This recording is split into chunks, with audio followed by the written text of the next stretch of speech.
A haunting reconstruction of the night of July 25, 1956. We see the MS Stockholm, a sleek Swedish-American liner, cutting through a wall of fog off the coast of Nantucket. The visual action focuses on the technical failure of radar communication as the much larger Italian liner, the SS Andrea Doria, appears suddenly. The narrator describes the terrifying moment of impact. The Stockholm's ice-strengthened bow, designed to crush through frozen seas, acts like a jagged spear, piercing the hull of the Doria.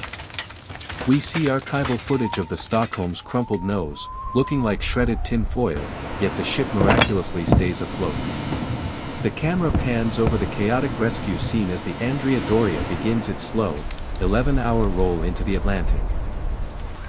This segment emphasizes that while the Stockholm was the villain of the tragedy, its survival was a testament to Swedish engineering. The action shifts to New York Harbor, where the bowless ship limps in, surrounded by tugboats and press photographers. The narrator explains that this event cemented the ship's reputation as the ship that wouldn't sink. We see blueprints of the reinforced hull, explaining why the collision didn't send the Stockholm to the bottom alongside its victim. The segment concludes with the ship entering a dry dock for its first major reconstruction. The visual storytelling here is fast-paced, using high-contrast black and white photos to highlight the sheer scale of the maritime disaster. It sets the stage for a vessel that was born in luxury, baptized in tragedy, and destined for a journey that would span nearly 8 decades. The focus remains on the curse of the ship, a theme that the video will later contrast with its eventual billion-dollar redemption.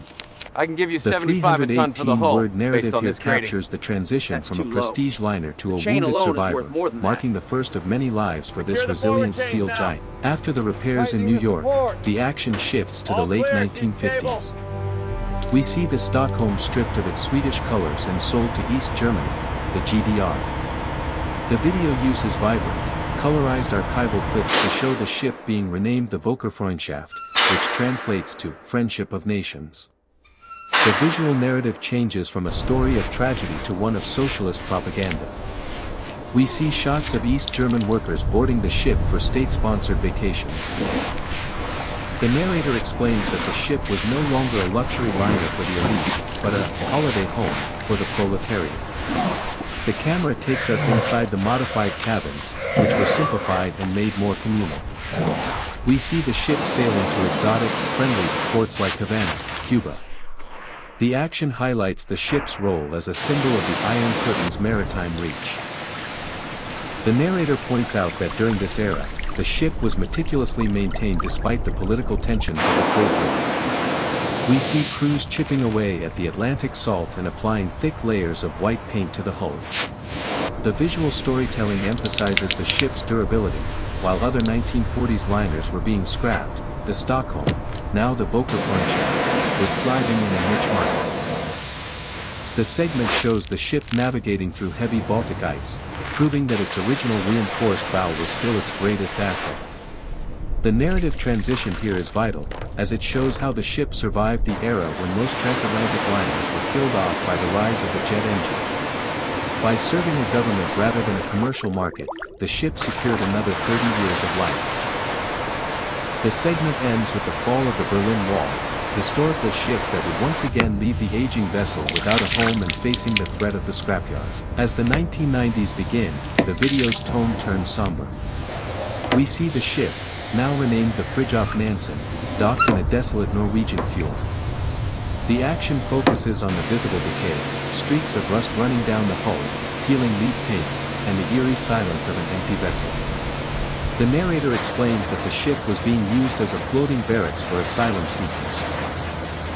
The camera moves through the interior, showing flickering fluorescent lights, stained carpets, and cramped living conditions that bore no resemblance to its former glory. This is the scrap phase mentioned in the title. Got it, moving down now. We see close-ups of the $3,000 valuation, the price of its weight in low-grade steel.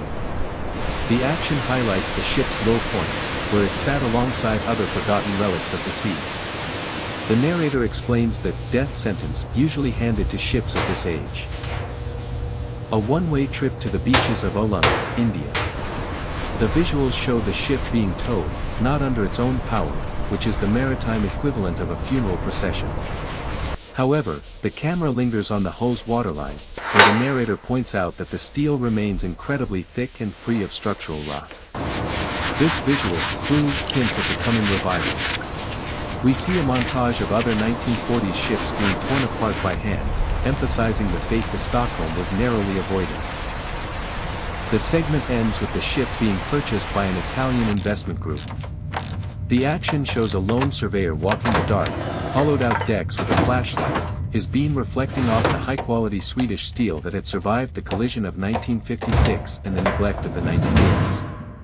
This part of the video serves as the nadir of the story, making the subsequent marvel transformation feel earned and spectacular. The action accelerates as the ship enters a modern Italian shipyard. This part of the video is dominated by the sounds of industrial labor, the roar of blowtorches and the crash of falling debris. We see hundreds of workers swarming the ship, performing a total gutting. The narrator explains that for a ship to be reborn, it must first be killed. Watch the edge, easy now. The visuals show miles of old, dangerous asbestos insulation being removed by workers in hazmat suits. We see the elegant wooden paneling of the 1940s and the plastic fixtures of the 1960s being tossed into massive dumpsters. The camera captures the ship in a state that looks like a skeleton, only the primary steel decks and the hull remain. The narrator explains the billion-dollar logic. Building a hull this strong today would cost a fortune, so the investors are essentially using the Stockholm as a foundation for a new skyscraper. This segment is crucial because it demonstrates the sheer scale of the investment required to save a scrap ship. It wasn't a simple paint job, it was a structural rebirth. The camera pans out to show the ship sitting high in the dry dock, looking more like a new construction than a 50-year-old relic. The narrator concludes this part by explaining that the ship is now a blank canvas, ready for the most expensive phase of the project. The focus shifts to the engine room, which has been transformed from a greasy pit into a sterile, high-tech laboratory. The action shows the arrival of massive new Wärtsilä diesel engines, lowered into the ship's belly by specialized cranes. The narrator explains that the ship is transitioning to a modern diesel-electric propulsion system. We see technicians in clean blue jumpsuits wiring the ship's new, nervous system, thousands of miles of fiber-optic cables and digital control lines. The visuals contrast the manual brass wheels of the 1940s bridge with the touchscreen arrays of the new navigation suite. The action highlights the installation of a new bow thruster, which involves cutting a massive hole through the reinforced steel of the nose. We see the precision welding required to integrate this modern maneuverability tool into the vintage hull. The narrator explains that these upgrades allow the ship to meet the strictest modern environmental standards, something almost unheard of for a vessel of this vintage. The camera follows the installation of a massive new desalination plant and waste treatment system, ensuring the ship is as green as any modern megacruiser. The visual narrative here is about the marriage of old-world strength and new-world intelligence. We see the ship's stabilizers being fitted. Large fins that will prevent the rolling that made the North Atlantic so treacherous for 1950s passengers. The segment ends with the lighting of the fires, the first time the new engines are started. The vibration is minimal, a sign of perfect engineering. The action moves from the greasy depths of the engine room up toward the passenger decks, signaling that the technical foundation is complete and that luxury transformation can finally begin. This part of the video justifies the Marvel tag by showing the invisible technology that keeps a legend alive. The action moves to the passenger spaces, which are now being fitted with modular luxury. We see workers sliding prefabricated cabin units into the steel frame, a technique that allows for 21st century comfort within the ship's classic dimensions. The narrator describes the design philosophy as boutique elegance. The visuals show the installation of Italian marble in the bathrooms, fine wool carpets in the corridors, and hand-finished woodwork in the grand lounges. The camera focuses on the human scale of the ship. Unlike modern, floating cities, this ship offers intimacy. We see the restoration of the promenade deck, with workers laying down fresh, expensive teak wood. The action highlights the creation of the grand dining room, where large windows are cut into the hull to provide panoramic views of the ocean. The narrator explains that the ship is being positioned as a prestige product for travelers who hate megaships. We see the assembly of the Club Auditorium and the Serena Lounge, spaces that evoke the golden age of travel but feature modern acoustics and LED lighting. The visual storytelling focuses on the textures, the feel of the wood, the shine of the brass, and the softness of the fabrics. The narrator notes that by keeping the passenger count low, around 500, the ship can offer a level of service that justifies the billion-dollar investment. The segment ends with the installation of the ship's new furniture, all custom designed to fit the curved walls of the 1948 hull. The action captures the transition from a construction site to a luxury hotel, with the camera panning across a finished suite that looks like it belongs in a 5-star resort in Monte Carlo. The ship is moved back into the water, and the action focuses on its outward appearance and safety systems. We see the final coats of Astoria white paint being applied to the superstructure. The narrator explains that the ship is being renamed the MV Astoria.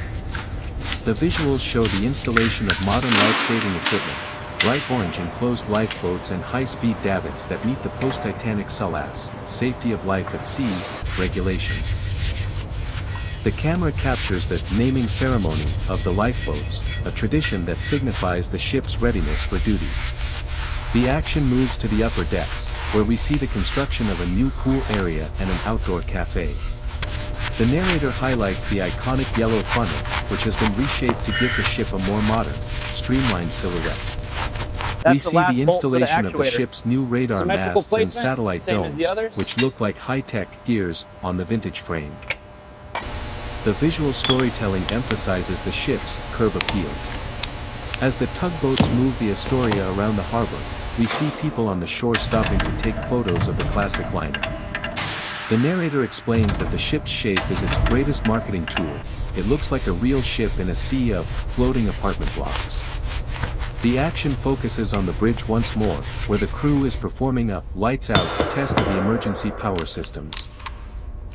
Every detail is checked by international maritime inspectors. The segment concludes with the ship's first power move, where it moves under its own steam for the first time in decades. The white smoke from the funnel and the churning water at the stern signal that the scrap ship has officially returned to the world of the living. The action moves to the open Mediterranean for the sea trials. This is the ultimate test of the billion-dollar transformation. We see the Astoria pushing its engines to 100% capacity. The narrator explains that the ship must prove it can handle emergency maneuvers, high speeds, and heavy seas. The visuals show the ship performing a crash stop, where the engines are thrown into full reverse to see how quickly the 12,000-ton vessel can halt. The camera captures the heel test, where the ship makes sharp, high-speed turns, causing it to lean dramatically. Almost there. We see engineers in the engine room monitoring heat sensors and vibration levels, ensuring the old hull can handle the stress of the new power. The narrator points out that the ship is surprisingly quiet and stable, thanks to the new stabilizers and the heavy Swedish steel below the waterline. The action focuses on the bridge, where the captain is coordinating with the shipyard technicians. We see the speed run results on a digital screen, showing the Astoria exceeding its original 1948 design speed. The visual storytelling is intense, focusing on the spray of the waves and the roar of the engines. The narrator explains that these trials are what separate a cosmetic refit from a billion-dollar marvel. The ship isn't just a museum piece, it's a high-performance machine. The segment ends with the ship returning to port, where a clean bill of health is issued by the surveyors. The action captures the crew's celebration, a moment of triumph for the thousands of workers who turned a rusted hulk into a certified ocean liner. The Astoria is now ready to take on its first paying passengers in over 20 years. The action shifts to the terminal in London, where the Astoria is preparing for its first commercial cruise. We see a red carpet rolled out on the pier. The visuals show passengers, mostly maritime enthusiasts and luxury travelers, boarding the ship with looks of awe. The narrator describes the Astoria experience, a mix of 1940s glamour and 21st century comfort. The camera follows a group of guests as they explore the ship, pointing out the wide decks and the intimate lounges we saw being built in Part 6. The action focuses on the sail away party on the top deck. A transcription As the ship captures pulls the away most from the salient dock, spoken the words. narrator explains the audio economics of the features the success. prominent sounds of an The electric ship orbital is fully sander. booked, proving that there is a massive market for vintage cruising. We see the dining room in full swing, with white-gloved service and gourmet meals that contrast sharply with the scrap footage from Part 3. The visuals show the ship sailing through the English Channel, its white hull gleaming against the blue water. The narrator interviews a passenger who remembers the ship from its Cold War days, highlighting the emotional connection people have with this specific vessel. The action captures the magic of the transformation. The smells of fresh coffee and expensive perfume have replaced the scent of rust and diesel. The segment emphasizes that the billion-dollar marvel isn't just about the money spent, it's about the value created by saving a piece of history. The camera pans from the bridge down to the water, showing the ship's bow, the same bow that once hit the Andrea Doria, now cutting a peaceful, efficient wake through the sea. The final segment of the video serves as a retrospective and a look toward the future. The action moves through a montage of the ship's greatest hits, the 1956 crash, the Cold War years, the neglect, and the glorious rebirth. The narrator reveals that the Astoria is now the world's oldest operating ocean liner. The visuals show the ship in various global ports, from the fjords of Norway to the sun-drenched islands of the Azores. The narrator explains that while megaships are built to last 20 years, the Stockholm/Astoria was built to last forever. We see the secret to its longevity, the thickness of its Swedish steel and the passion of the people who refuse to let it die. The action focuses on a sunset shot of the ship at sea. The narrator concludes with a powerful message about sustainability, that the greenest ship is the one you don't have to build from scratch. The $3,000 scrap purchase was the ultimate gamble that paid off, creating a vessel that is now a priceless icon of the sea. The camera zooms in on the ship's name on the bow, then pans out to a wide drone shot as the Astoria sails into the horizon. The music swells as the screen displays the final statistics: 80 years of service, 10 names, and 1 indestructible hull. The video ends with a call to action, asking viewers if they would dare to sail on a ship with such a haunted but heroic past. The final visual is a side-by-side comparison of the rusted Hulk from the 90s and the gleaming marvel of today, a perfect summary of the billion-dollar journey. The credits roll over shots of the ship's wake, a symbol of its enduring presence in a changing world.